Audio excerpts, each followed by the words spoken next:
Buenas noches, amigos y amigas que nos siguen todos los días aquí en Desafío. Hoy tenemos con nosotros al sacerdote salesiano Francisco Pancho Bastita, ex inspector general de la Santilla de esta congregación. Con él vamos a hablar sobre las pretensiones de la Barrigor de instalarse en Yamasá, exactamente a la misma zona donde se produce el cacao orgánico de nuestro país. También vamos a hablar sobre la necesidad de preservar, mejorar el medio ambiente en nuestro país y sobre todo el río Sama, el cuarto río más importante del país y que se prevé que para los años venideros podría ser fuente para agua potable del Distrito Nacional, del Gran Santo Domingo y de todos esos pueblos por donde pasa este importante río Osama. Esperen en breve que está con nosotros aquí al padre salesiano Francisco Pancho Bastita.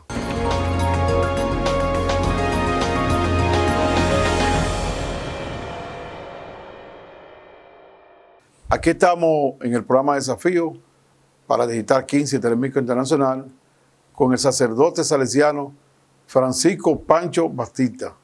Como ustedes saben, ha estado aquí en el programa en otras ocasiones, en su largo periodo de sacerdote, de esa fe perpetua que desde el año 83, cuando se ordenó, ha venido ejerciendo, ha ocupado varias funciones dentro de la iglesia. Acaba ahora mismo de hacer un ejercicio próspero como inspector de la Santilla en el orden salesiana, y también en vista de que los salesianos, aparte de esa gran labor con la juventud que siempre le impregnó Don Bosco y que han logrado en el mundo entero hacer una labor importante en la formación espiritual, pastoral y técnica de la juventud, también la congregación ha incursionado y se ha interesado y está trabajando en lo que son los recursos naturales en el medio ambiente, que eso también es vida.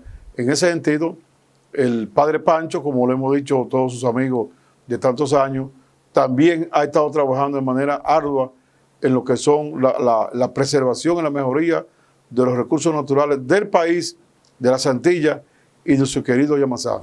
Buenas noches, amigo padre Pancho. Buenas noches, Roa, mi amigo, y también saludo a todos los televidentes de este programa, que tiene siempre temas muy interesantes. Buenas noches y gracias por invitarme a este programa porque son oportunidades para seguir ayudando. Usted sabe que yo, como estudiante salesiano, aprendí muchas cosas de los salesianos y de Don Bosco, porque siempre teníamos todas esas asignaturas espirituales. Y con el padre Plinio Compré, que nos daba esa asignatura. Sí. El mismo cardenal en una ocasión concluyó un año que nos estaba dando clase el padre Plinio. Pero yo no entendí bien por qué esa cruz, padre, es la cruz de los salesianos, esa que usted tiene puesta ahí. Siempre las congregaciones eligen un signo, como por ejemplo la cruz de San Benito, que tu hija lo mencionaba, porque representa un tipo de espiritualidad. Entonces, en la espiritualidad del salesiano, que trabajamos por la juventud, que hay que tener mucha paciencia, mucho amor, mucha dedicación, mucha caridad, la caridad pastoral, la imagen que representa la caridad pastoral es la imagen del buen pastor. Entonces, la cruz salesiana tiene la imagen de Jesús, buen pastor. Un salesiano que no tenga esa actitud, se le hace difícil porque va a trabajar con los muchachos más pobres, difíciles, y la juventud que y reverde. No, y muchachos que son la etapa juvenil, adolescencia juvenil, es la más necesitada realmente. Y después, detrás, se ha impreso la frase que Don Bosco le dio al primer grupo de salesianos, que dice: cerca di farte amare, busca la manera de hacerte querer. Cuando Don Bosco consagró el primer grupo de salesianos, esos jóvenes que eran voluntarios, líderes, que no fueron para hacerse sacerdotes, sino para estar con Don Bosco. Don Bosco quiso perpetuar su misión y entonces le dijo: busca la manera de hacerte querer de los jóvenes. Y dice: cerca di farte amare, que eso es parte de nuestro carisma, nuestra espiritualidad, y es lo propio de la que nos distingue para poder estar con los jóvenes. Entonces, buen pastor, nuestra actitud de caridad y nuestra expresión de caridad con esta actitud de bondad. Busca la manera de hacerte querer. Usted tiene eso de aquellos años, usted fue ordenado en el 83. En el 83, pero esta cruz, después del año 88, que don Bosco cumplió 100 años de haber fallecido, el rector mayor de aquel tiempo, que era don Egidio Viganó, ese gran rector mayor nuestro, se hizo por el centenario entregarle a cada salesiano que hace su profesión perpetua, aunque no sea sacerdote, antes del sacerdocio, entregarle esa cruz. Y eso es lo que nos distingue. Haga su vida de buen pastor entre la juventud, entre los fieles, y busque la manera de hacerse querer. No imponga nada, hágase querer, el resto llega. Usted sabe, padre, que aquellos años a nosotros nos llamó mucho la atención y nos estimuló y nos daba fuerza el saber que don Bosco caminaba 20 kilómetros para estudiar. Oh, sí. O sea, una persona que camina, un jovencito, un muchacho, vamos a decir así, caminando 20 kilómetros diarios para estudiar. Oye, hay que tener espíritu. Es un espíritu. Y cuando yo voy por esos campos de la montaña y en algunos sitios, yo he visto jóvenes que caminan 15 y 20 kilómetros diarios. Sí. Yo mismo de Serrayés de la Gina de Yamasá, que antes era la Gina, ahora es de Peralvillo, son 15 kilómetros de Yamasá. Yo hice el cuarto de primaria, 15 kilómetros a pie, un año. Un año que lo hizo usted. Y era un muchachito chiquito. Sí. ¿A qué edad llegó usted ahí? Porque usted nació en La Torre. Nací en La Torre, llegué ahí. La Torre de la Vega. Mi primera incursión fue al pueblo de Yamasá con mi familia todos los veranos, en el año 59. ¿Su padre se trasladó? Sí, mi papá se trasladó a Yamasá a fundar la cooperativa San José de Yamasá, que existe todavía. ¿Usted sabe quién me habló a mí de su padre? Yo le hablé a él de usted. Y él me habló entonces de su padre, Hipólito Mejía. Ah, sí, me habló del papá suyo. Fueron compañeros de trabajo en el Instituto de Tabaco y también en el IDECOP. Ya en los años 60, finales 70. Y hicieron una gran amistad. Usted sabe que yo hablé con Hipólito porque muchos egresados de la escuela agrícola queremos que nuestra escuela, que ha dado tantos profesionales de tanta calidad, yo diría que junto con Loyola y Elisa un poco, han dado prácticamente los funcionarios más destacados del país. Te busca a Hipólito con el hijo Jaque, Pedro Bretón, Andrés Bautista, Tomás Hernández Alberto. Te busca, hay que decir, Monseñor Quebró. Monseñor Quebró. Es decir, usted busca y ve esa camada, vamos a decir así, de líderes nacionales. Entonces, muchos queremos que ya la escuela, en esa época, hacer la universidad es una cosa grandísima, pase también a ser universidad, siga con la formación que don Bosco quiere, con la juventud. Entonces yo le hablaba a Hipólito de que tú y yo estábamos hablando de reforzar la escuela, de apoyar la escuela, y entonces cuando yo estaba hablándole de eso, me habló de su papá. Fueron grandes amigos, con Kiko Tabar, que es un gran hombre Kiko Tabar también. Era la época de los socialcristianos, de aquellos socialcristianos. Del Partido Social Cristiano, que se apoyó mucho en la filosofía cooperativista. Eran intelectuales en esa época, ahí estaban Guillermo Carán, que anda por ahí, Cabonao, todos intelectuales. Caíto Javier, Rick Vitini era de ese grupo también. Era un grupo de personas que todas llegaron a ser con grandes formaciones. Eso es así. Eso es así.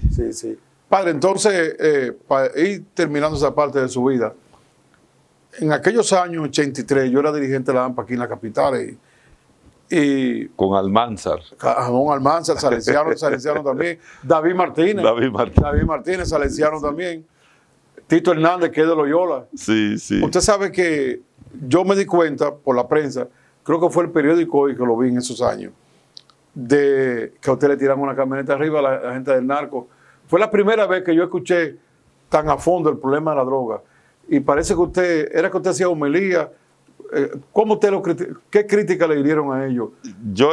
¿Quisieron matarlo? Yo estaba en Villajuana y me enviaron al trabajo pastoral de la juventud en el Club Dosa de Villajuana, de los salesianos, del Corazón de Jesús. Entonces, allí creció mucho la experiencia juvenil, teníamos 17 grupos de jóvenes Sí, y un oratorio con alrededor de 800 muchachos del barrio, sí. niños. Entonces teníamos una gran actividad, además de la escuela y eso del trabajo formal. Pero nosotros hicimos el propósito de liberar jóvenes de los vicios, Sí. la droga y eso. Y en ese tiempo yo vi marchas contra la droga. Y nosotros en la reflexión decidimos, no participamos en marchas contra la droga. Tenemos que ir al corazón del joven. Las marchas son a veces una pantalla Sí. y la utilizaban. Entonces decidimos eso. Y nos dedicamos a conquistar jóvenes del barrio de Villajuana. Eso. Y después nosotros hacíamos grupos de reflexión, células de reflexión Sí. sobre el tema de la droga y teníamos casi 400 jóvenes integrados en grupos que era un testimonio en el barrio. Sí. Entonces eso era digamos, una amenaza Sí. a esa situación. A lo que vendían la droga. Sí, y después contra otro tipo de situaciones que se venían denunciando en unos sermones que eran orientativos para que no cayeran en la trampa de tantas cosas, Sí. desde los juegos, la bebida y todo eso, y la droga. Ese era unos tiempos que empezaron los tragamonedas también. Exacto. Yo recuerdo. Todo eso. Sí, sí. Pero eso se mezcló después con otra actividad. Sí. Cuando Balaguer decidió hacer la avenida, prolongación, digamos, la Kennedy, prolongación, el quinto centenario. Sí, centenario. Allí hubo una confrontación muy grande. Sí, no, porque eso estaba lleno de casitas y Sí. para abrir esa calle, esa avenida tan grande como está hoy. Sí, al principio eran poner calles de una vía, pero después el proyecto se amplió y entonces lo hicieron para destruir dos cuadras. 2 cuadras. Pero después entonces se amplió más Sí. para construir más apartamentos. Sí, que Y se fue ampliando. Y entonces ahí vienen los problemas. Nosotros apoyamos las comunidades, acompañamos a la Junta de Vecinos porque cometían abusos contra ellas. Por ejemplo, sacar la gente de la cuartería y mandarla, por ejemplo, a Los Alcarrizos o mandarla allá en Villamella frente al Torito, ese barrio grande que hay, Sí. que Bisonó estaba construyendo unos Pero pequeños en esos apartamentos. años, como de los 80 y algo, yo vi que fue una pierna que le rompieron, usted le dieron un golpe, Bueno, le tiraron una camioneta encima. Una persecución Sí. al grupo que íbamos a rescatar un viejito, una familia que había una tormenta tropical y había inundaciones, entonces fuimos a rescatar, pero ya me estaban acechando hacía mucho. Lo estaban acechando ahí. Sí, porque me habían hecho otras cosas, desbaratarme la puerta de la habitación a pedradas, Sí. cortarnos el agua de la iglesia, Sí. una serie de cosas de esas. Después, Porque de ahí que usted se va, Mao. no. Yo de ahí para allá he hecho eso hace mucho, eso hace No. 30 años. Más de 30, lo que quiero decir, de ahí usted sale para dónde, para volver de Mao. No, de ahí me trasladaron cuando ya terminó este proceso, que hicimos que el Estado le entregara un documento a cada damnificado, a cada desalojado. Sí, Primero que le diera un dinero sí, de traslado, sí. porque eso logramos una cosa con una lucha no política, porque ahí había de todos los grupos, pero la consigna era no política. No estamos en contra del desarrollo, pero queremos dignidad en el desarrollo. Esa era la ley. No política, no en contra del desarrollo, pero dignidad con los pobres en el desarrollo. Sí, sí. Yo he querido, padre, hacer este recuento porque ya en la sociedad de hoy, cuando lo ven usted luchando para que se preserve el medio ambiente en Yamasá, Sí. se preserve toda esa plantación de cacao orgánico, se preserve esa naturaleza tan hermosa Sí. y que cada se vez, respete a la gente. quizás dicen, bueno, mire, el padre Pancho ha tenido lucha más grande que esta, Sí, sin sí. ser política y como dice, respetando la dignidad. Respetando, sí. Sí. Y también esa vez se logró que 3.343 damnificados Sí, todos volvieron a su lugar. Volvieron a su lugar. Y los apartamentos que querían tuvieron que hacer otros para que se lo dieran al que ellos quisieran. Pero le dieron apartamento a mucha gente de esa. A todos, sin excepción de ninguno. Eso es muy importante. Porque ese fue el logro grande. Muy importante. Porque la parroquia, en la persona nuestra, acompañamos las comunidades y lo hicimos junta de vecinos. Y con esa consigna, cuando la gente no politiza las cosas, todo el mundo cree. Y lo grande, padre, fue que ahora en el Senado, cuando yo estaba, nosotros encontramos que alrededor de 9,000 apartamentos en el país, incluyendo esa gente de ahí, de los isabelitas, de aquí de La Palma, de los Farallones, todos esos grupos, esos apartamentos que Balaguer hizo, estaban sin los títulos, es decir, el gobierno le entregó su papel, Vía Nacional lo tenía registrado, pero el proceso hacia caminar y tener título no estaba. Y logramos entonces... Eso es una gran cosa. Se hizo un proceso en el Senado de que cada 2 meses se aprobaban 1,000.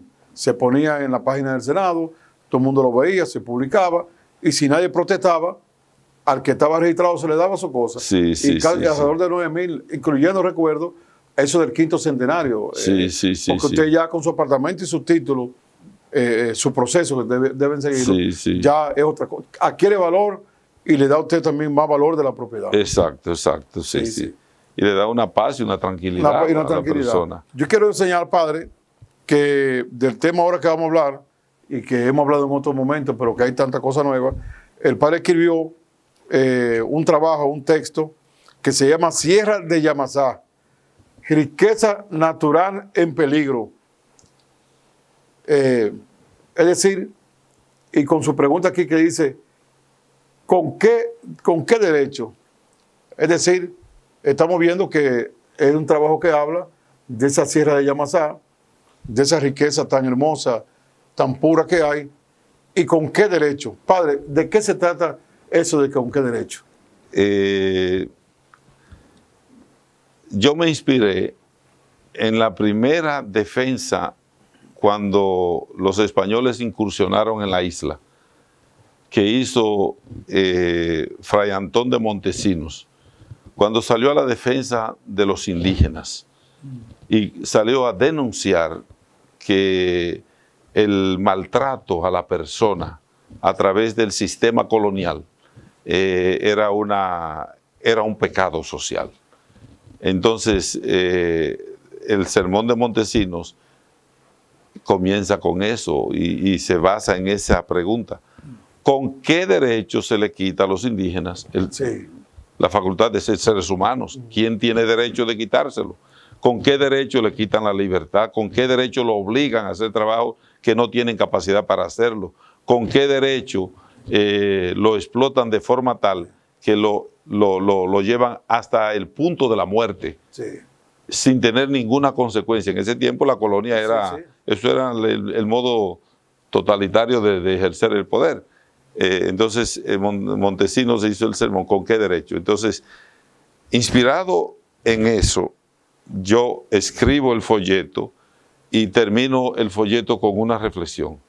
¿Con qué derecho se puede dañar una naturaleza, un medio ambiente de una región que incide en gran parte del país? ¿Con qué derecho la búsqueda de una riqueza puede dañar una riqueza mayor que es natural? Entonces, y también con qué derecho se puede hacer que los habitantes de una zona que viven en paz y tranquilo, con una pobreza aceptable, que no es que sean ricos ni tampoco son miserables, la pobreza digna, ¿con qué derecho se le va a movilizar para ir ¿dónde? A los pueblos. A quitarle su paz. Y a quitarle su paz. Y a los pueblos donde no van a tener trabajo. ¿Con qué derecho, por ejemplo, si el Estado tiene interés en promover los puestos de trabajo, con qué derecho se puede quitar miles de puestos de trabajos para que una empresa pueda venir a sacar oro y también, o lo que sea, minerales, del desarrollo de la minería, para favorecer el recurso económico del Estado? ¿Y con qué derecho le ofrecen trabajo y van a destruir más trabajos que los que están ofreciendo. Sí. Entonces es una contradicción. O sea, ¿quién le da ese derecho? Sí. Las cosas ilógicas no son derechos. Sí, sí. No tiene sentido. Sí, sí. Después, ¿con qué derecho se va a privar el país de un cacao orgánico reconocido mundialmente y después de una zona boscosa que produce la vida el equilibrio del país? o sea, tiene una cuestión económica? ¿Con qué derecho se puede confinar esa gente a después vivir una situación de mayor pobreza? Sí. Eso no es ningún derecho. No, no. Entonces, ¿con qué derecho se puede, por ejemplo, cualquier tipo de actividad humana, empresarial, lo que sea, puede amenazar una riqueza natural medioambiental que es única en esa zona? Además que es un equilibrio. Sí. ¿Con qué derecho puede venir un bien a hacer un daño para siempre, permanente? Como es el derecho de hacer una presa de cola. No, y eso mismo que usted ha dicho, de que vamos a tener un beneficio transitorio, 1, 2, 3, 4 años sacando el producto minero, sí. Y de ahí para allá. Y de ahí para allá. Y también lo que se pretende de poner una presa de cola en ese lugar, cuando termine de hacer la presa de cola, que ya comienza a funcionar, ahí no puede haber nadie, ni trabajadores ni nadie, más que en los equipos que tienen establecidos. Entonces, los puestos de trabajo que dan al principio no van a existir. Entonces, sí. Es un engaño también eso. Sí, porque van a existir mientras construyen. Mientras construyen, sí. Pero cuando terminan de construir. No, y un asunto, padre, que la gente ve la agricultura y lo ve así y no se da cuenta la incidencia en el empleo. Porque una persona que siembra un pedacito de yuca o siembra 2 o 3 cepas de plátano, eso que le sirve para autoconsumo, ya es un empleo. Las estadísticas mundiales que hay, y esas estadísticas mundiales son parecidas por países, es que el mayor empleador que tienen los países es la agricultura. Es la agricultura. Y el 40% de los pueblos, de los países, viven de la agricultura. Porque usted dice, bueno, yo lo que soy es comerciante, pero ¿de qué tú te beneficias? Uno que tenga una pulpería ya mismo en Yamasá, sí. Es de eso. Tiene que vender arroz, habichuela, carne, o la carnicería, tiene que vender todos los productos de alimentación que vienen del campo. Entonces, la productividad agraria es fundamental. Sí. Entonces, esa zona, históricamente, yo lo digo ahí, históricamente ha sido una zona utilizada desde el tiempo de los indígenas con la rebelión que hizo Enriquillo. Sí. Lo mandaron a Boyá, pero después vino la devastación de Osoria. ¿Y dónde mandaron la gente de Monteplata y Montecristi? Lo mandaron ahí a Monteplata, porque eran zonas prósperas, aptas para el trabajo, que era la actividad fundamental de ese tiempo. ¿Y qué hizo en la dictadura de Trujillo, cuando lo confinaron a pagar la deuda externa y que hubo la sequía de casi 3 años en el centenario de la independencia? 1944. Sí, entonces facilitaron el traslado a muchos sitios donde había lluvias para garantizar la vida y la producción. Sí. Y esa zona fue fundamental. Y después, con la muerte de Trujillo, con la creación de las presas de Tavera, la presa de Atillo y otras más, y otras actividades, ¿dónde fue la gente del campo? A seguir en el campo. Sí. Y encontraron en esa zona de la cuenca alta del río Sama una de las mejores zonas para seguir viviendo y aumentando la producción. Sí. Y eso, hay una anécdota muy interesante. Sí. Por ejemplo,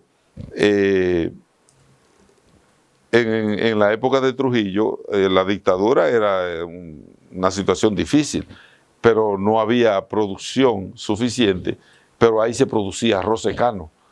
El secano. El arroz secano todavía lo siembran. Sí, sí. Sí, entonces la gente tenía eso y el dictador Trujillo, pasando por la San José del Puerto, ahí en la cumbre, vio que traían sacos, porque ellos lo traían a la carretera, a Villa Altagracia por Básima y a San José del Puerto, Dice, ¿y dónde está esa producción?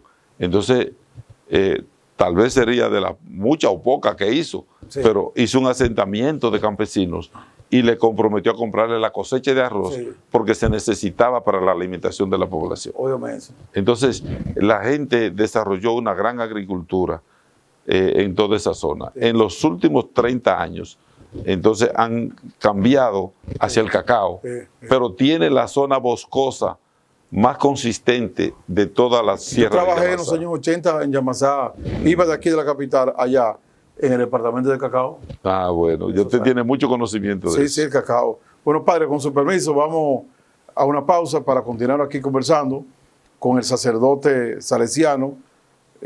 Acaba de ser ahora el inspector general de la Santilla de la congregación. Como ustedes lo han visto, un hombre que, además de trabajar en lo que son los principios de Don Bosco por la juventud, le agrega entonces defensa a la misma juventud, su lucha que ha tenido contra los vicios y ahora su gran lucha en favor de mantener, preservar y mejorar lo que es nuestro ambiente, nuestros recursos naturales. Vamos a la pausa. No estás solo. A tu alrededor hay un país viviendo la misma situación. Hay un rival que no se ve, pero se siente. Llegó el momento de demostrar de qué somos capaces cuando somos un equipo. Un equipo de 12 millones de dominicanos, con la misión de cuidarnos, ayudarnos y una vez más demostrar que cuando nos unimos somos invencibles. No bajes la guardia. Juega para el equipo. Gobierno de la República Dominicana. Ahora en el Ministerio de Obras Públicas y Comunicaciones estamos más cerca de ti, escuchando tus necesidades y resolviéndolas, construyendo uno a uno los medianos y pequeños proyectos que realmente necesita tu comunidad para que tengas mejor calidad de vida. Con transparencia y eficiencia, integramos los ingenieros, arquitectos, las MIPYMES, los trabajadores y los jóvenes de cada sector intervenido, dinamizando la economía y creando nuevos empleos que beneficien a tu comunidad. Estamos cambiando. Ministerio de Obras Públicas y Comunicaciones. Cercano a la gente.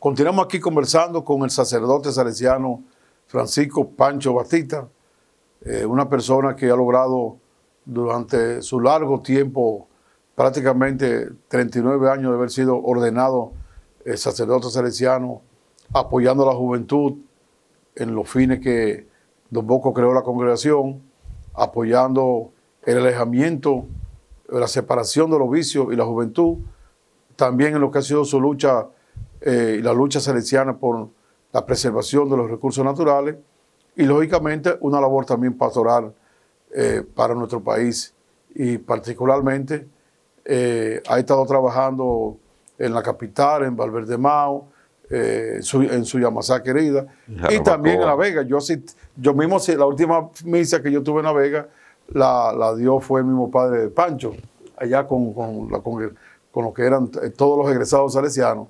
Padre, en concreto, ¿cuál es el problema de la extensión de la Barrigor con la presa de Cola a esa parte de Yamasá?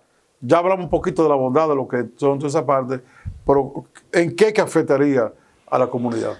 La empresa se ha planteado hacer una expansión, un término que puede ser entendido de muchas maneras, sí, pero expandirse es crecer, sí, ampliar, sí, y quieren en su expansión de su contrato con el Estado Dominicano expandirse en el tiempo y por tanto en mayor cantidad de producción.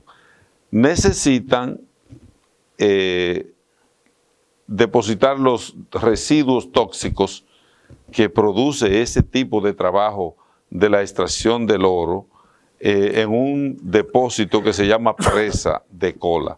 El dominicano entiende que una presa es un depósito de agua, pero aquí las presas de colas son las colas que deja el desperdicio final de un proceso minero.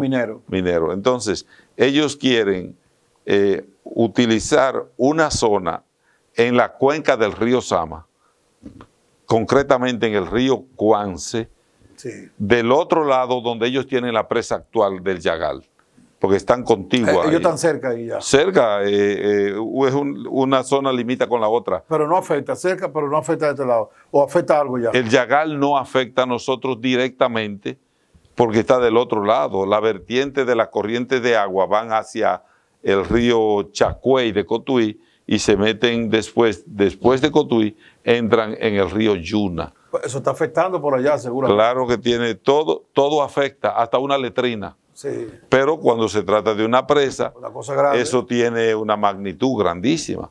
Entonces la afección es mayor. Ahora ellos quieren pasar del otro lado, en la provincia de Monte Plata, y ya las corrientes de aguas van hacia el río Sama. Entonces, poner una presa ahí, con los desperdicios tóxicos, van y necesitan agua, necesitan el río, un río Cuance, y quieren cerrar una garganta que es muy corta y que económicamente le favorece enormemente. Por ejemplo, la presa de Colas de Yagal, el dique tiene 1.800 metros, o sea, 1 kilómetro y 800 metros de largo. Este tiene 800 metros nada más. Que económicamente la misma naturaleza hizo esa zona como como si fuese una canoa, una vasija. Es cerrar, entonces es un problema económico, pero también es un problema que se está mirando el interés económico de la empresa, pero no está mirando la afección que va a hacer en el tiempo y de manera permanente, irreversible en la naturaleza. Entonces, esa zona es zona cacautalera. Del cacao orgánico. Cacao orgánico. Que estamos en el primer lugar como cacao orgánico. Exacto. En el país, las empresas que compran cacao en esa zona llevan el cacao y lo elaboran en otro lugar y le dan la certificación a su cacao de orgánico, pero es de ahí que lo sacan. Pero también la zona está muy poblada de árboles, por la razón de que el bosque de cacao es un bosque, produce oxígeno, todo, y tiene una pluviometría como un microclima tan favorable que es la pluviometría más grande del país. Son 2.000 milímetros cúbicos de agua que caen. Óigame eso.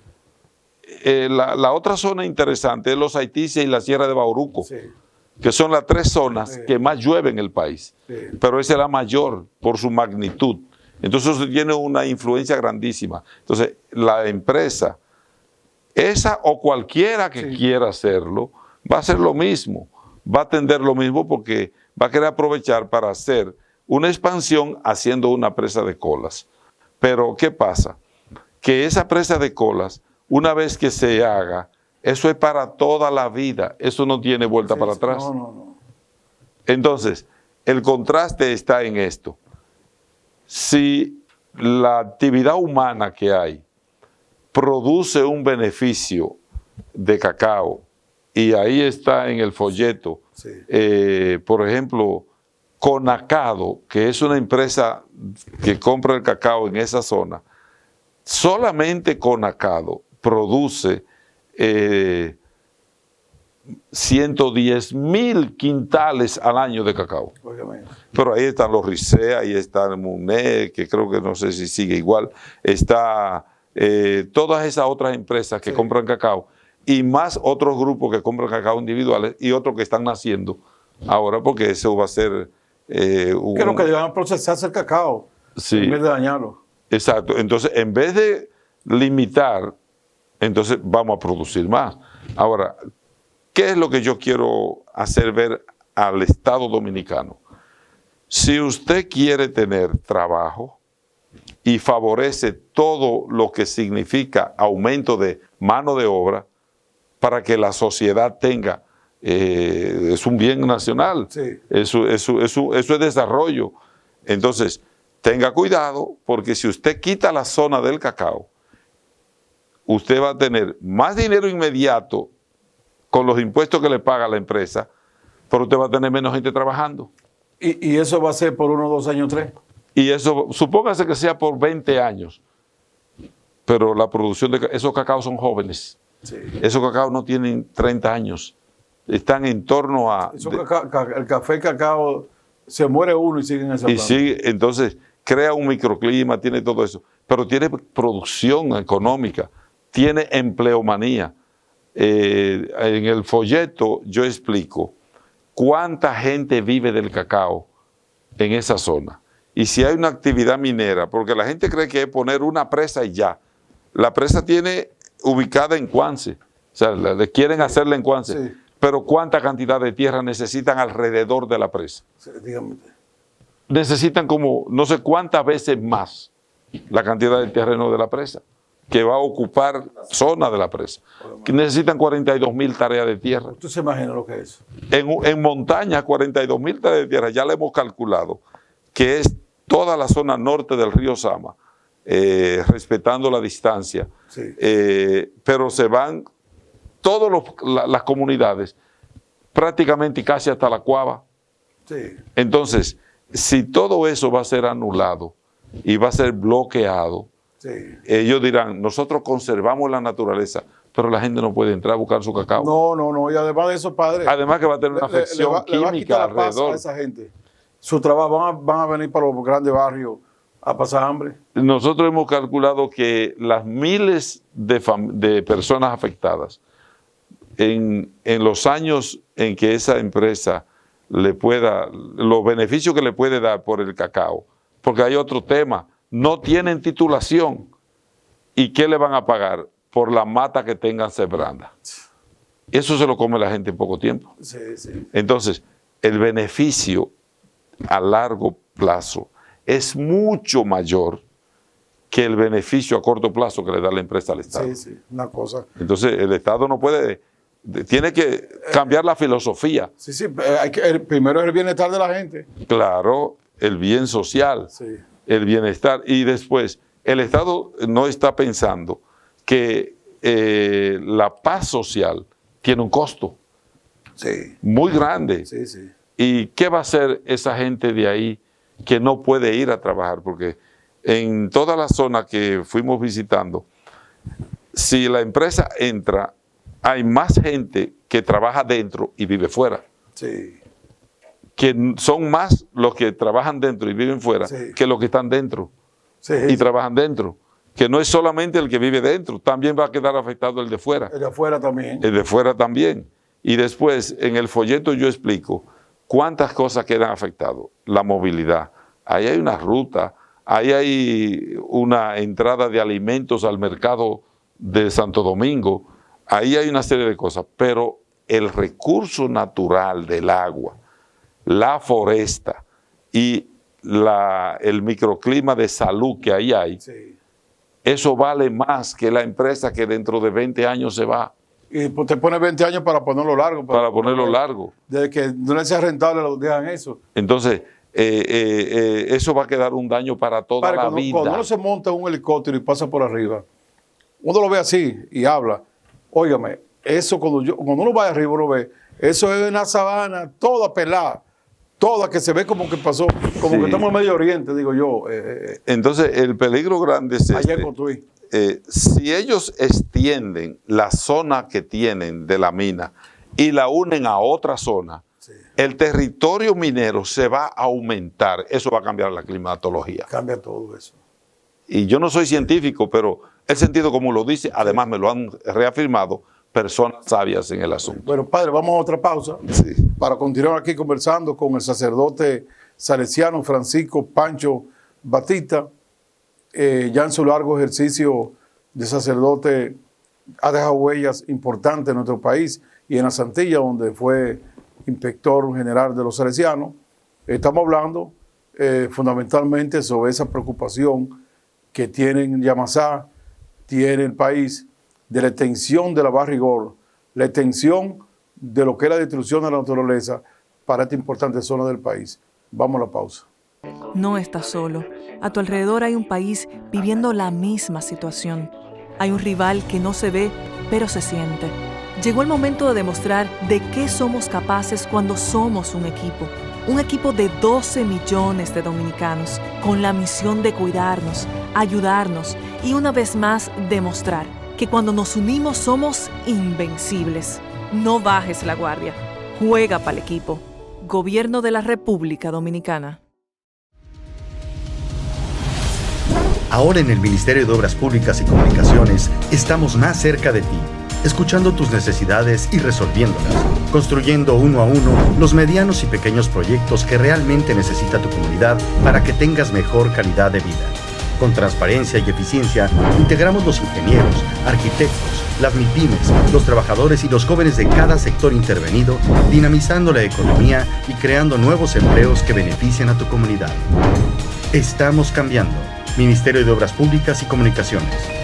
Cercano a la gente.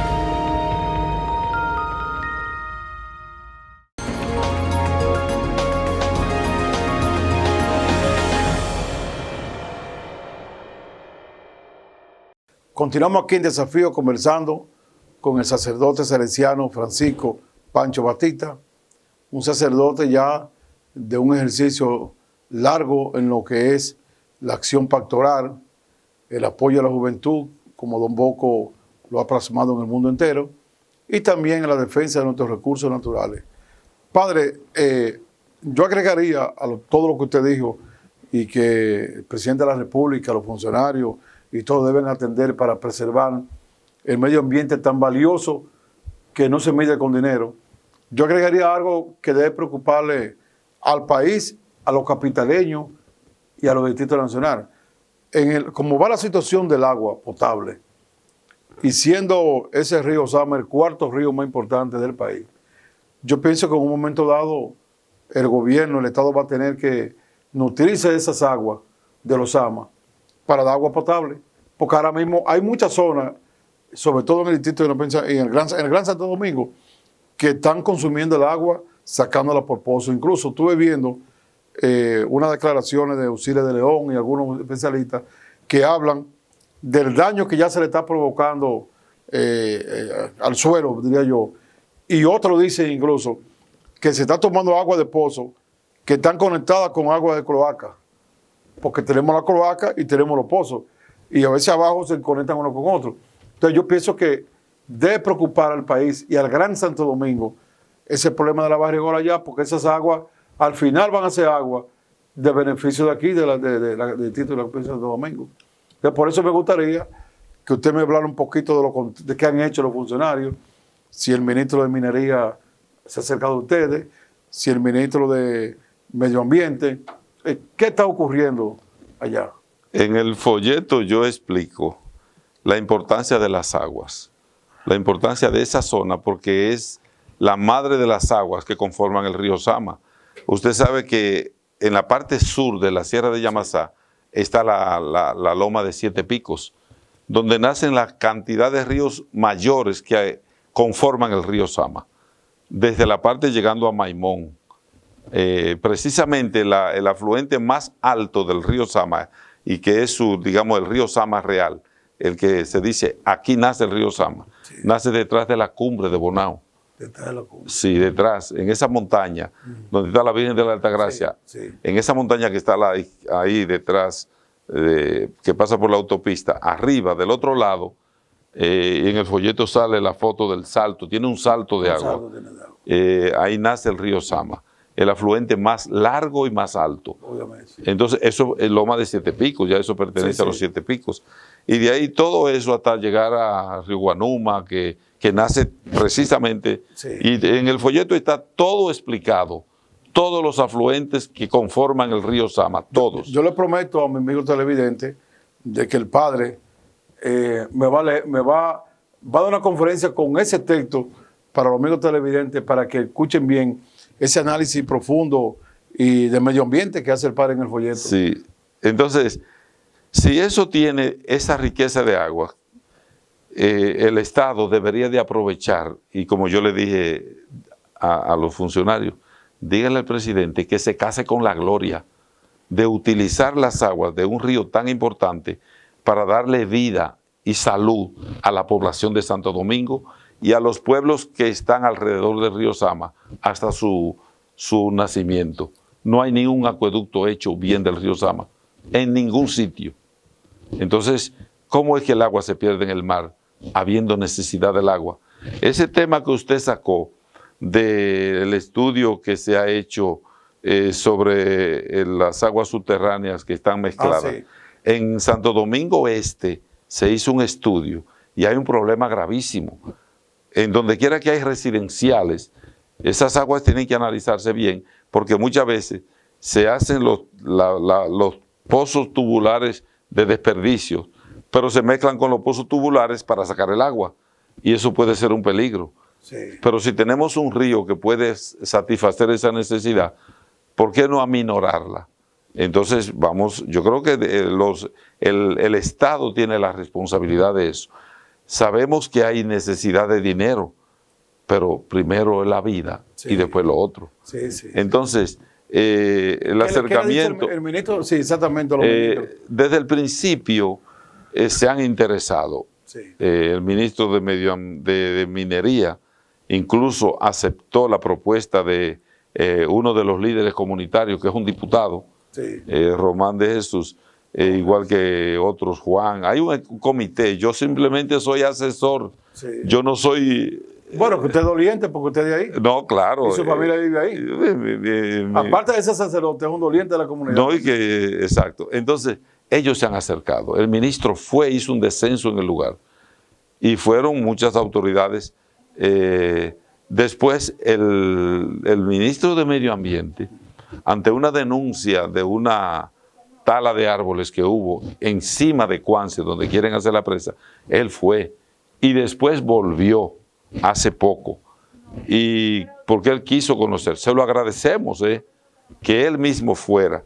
Pero lo que le decimos es, no se dejen engañar que el dinero que hoy llega se gasta, pero la naturaleza no se repone y la naturaleza se venga.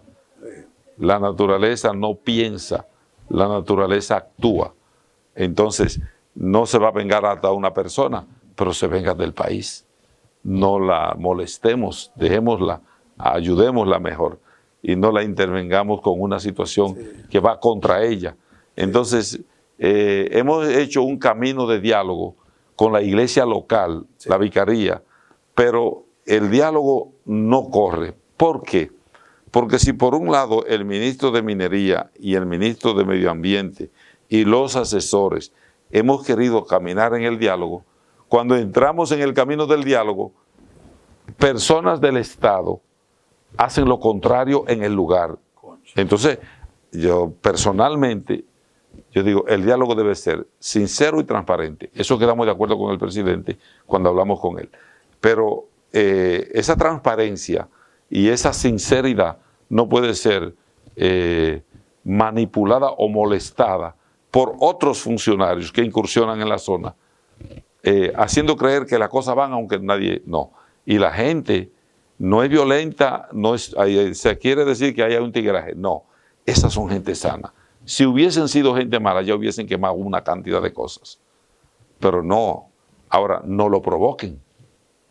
Por ejemplo, no engañen a instituciones tan serias como es Sur Futuro. No lo engañen.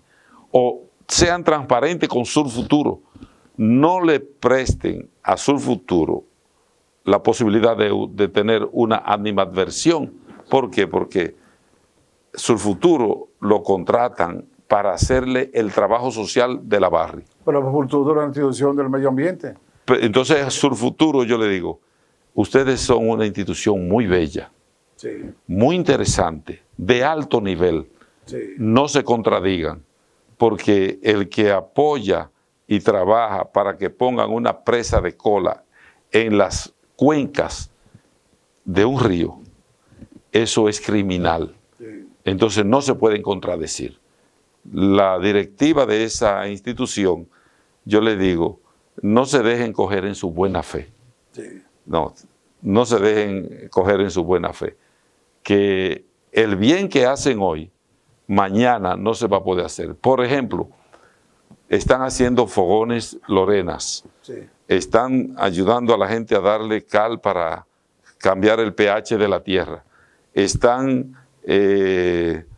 haciendo propuestas de otras cosas que son buenas. Sí. Pero, ¿cómo es que hoy lo hacen eso? Y si hacen la presa de cola van a tener que quitarlo porque va a destruir todo porque eso. todo eso va a estar ocupado. Sí, sí. Entonces, no se dejen coger en su buena fe. Sí, sí, sí. No, no, no. Esa institución es muy valiosa como Sí, para caer en ese gancho. Han hecho un buen trabajo, sobre todo en la región sur, Sí. donde es su presidenta, una Sí. persona que, Entonces, usted lo dijo ya y yo lo sí. digo, que ha hecho un buen aporte. Oh, no, yo personalmente tengo un concepto muy alto de y Sur yo Futuro. la felicito y usted la felicita a Sí. ella, y que su trabajo de medio ambiente lo sigan haciendo Sí, como lo han hecho muy bien en el país entero, pero en el sur sobre todo, que sí, que hecho un están gran necesitados. Y ahí, aunque Sí. el trabajo que quisieran hacer sea bueno, pero no se contradigan en sus principios. sí, Porque las cosas pasan, pero los principios quedan. sí, sí. Sí, sí. Padre, usted tiene un café ahí que hace rato le están poniendo la mano. Ese café que lo veo tan bonito.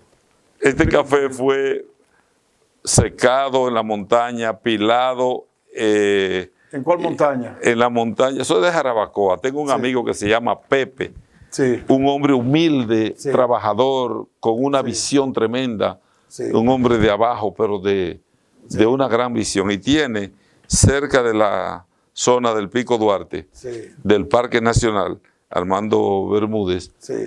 tiene una producción de café. Y este café está entre 1.400 y 1.600 metros de altura. sí, sí. Y yo se lo quiero regalar. Ah, pues muchas gracias, muchas gracias. Usted y- sabe que los salesianos tienen una de las zonas de más trabajo, y donde van también ya de retiro la gente que han dado tantos años en Jarabacoa. Sí, Ahí sí. tuvo nuestro amigo Mamerto Rivas, que fue el primer sacerdote suyo. El en el primer 74. obispo nombrado. No, fue el primer sacerdote cuando usted comenzó. Ah, sí, cierto. Y yo también. Sí, Comenzamos sí. juntos en el mismo año, en el año 1974. También ahí estaba Esteban Bosa, Sí. estaba Rosario Pilonero. Son dos italianos que llegaron a los 50 ya siendo Sí, ingenieros, sí, sí. y dieron una vida enorme. Y terminaron su vida ahí en Jarabacoa. O sea, Jarabacoa es un sitio símbolo de los salesianos, Sí, de manera sí. que estas son de las cosas que hay que preservar, preservando Loma como... Y yo creo que el Sí. Estado debe Sí. proponer Sí. más incentivo a la producción de bosques que favorezcan la reforestación, como el café. como el café. Padre, yo voy a aprovechar también,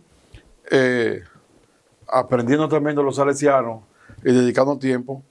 Usted sabe que la promoción nuestra tiene 43 años ahora, y a mí me ha tocado vivir y ver 23 ministros secretarios de Agricultura, todos los estilos. He visto todo lo que ha pasado, lo bueno y lo malo, lo regular, y visto de que ahora mismo el hambre ha crecido a nivel mundial, porque el hambre venía disminuyendo, la cantidad de hambrientos. Sí, sí. Y el porcentaje se vea menor porque hay más cantidad de gente. Pero del año 2015 para acá comenzó a crecer otra vez. Y con la pandemia, hasta mediados del año pasado se estimaba en 270 millones más de hambrientos, De agregado a 821 que había millones. Es decir, estamos hablando nosotros de que ahora hay más de 1.000 millones de los 7.000 y pico en hambre. Y también en América Latina, en ese periodo, estamos hablando de 47 millones más de hambrientos, fruto de la pandemia en este caso. Entonces, la idea mía es que nosotros concentremos nuestros esfuerzos como país en lo que es la agricultura, para obtener más divisas, para obtener más alimentos y más baratos para los dominicanos, y para que la pobreza en el campo, la mejoría que necesita nuestra gente, sea fruto de la producción de riqueza ahí, agrícola. Entonces yo quiero a usted como, bueno, vamos a decir como máximo salesiano aquí, junto ahora con Pastor. Con Pastor, que es el nuevo superior. Que sí, darle ese libro. Que Muchas ese libro, gracias. ese ejemplar ahí. Usted sabe que yo preservo mucho las ediciones de los diferentes libros que los salesianos nos daban allá, incluyendo el libro de Pilonero de los años 50. Sí. Así sí. que... Y con Padován, que fueron los que hicieron los primeros textos de agricultura del país. Del país. Y yo tengo allá también los libros de Ruperto. Ah, sí, el gran profesor Ruperto Chavarría, son de Fidias. de Fidias Rodríguez. Sí.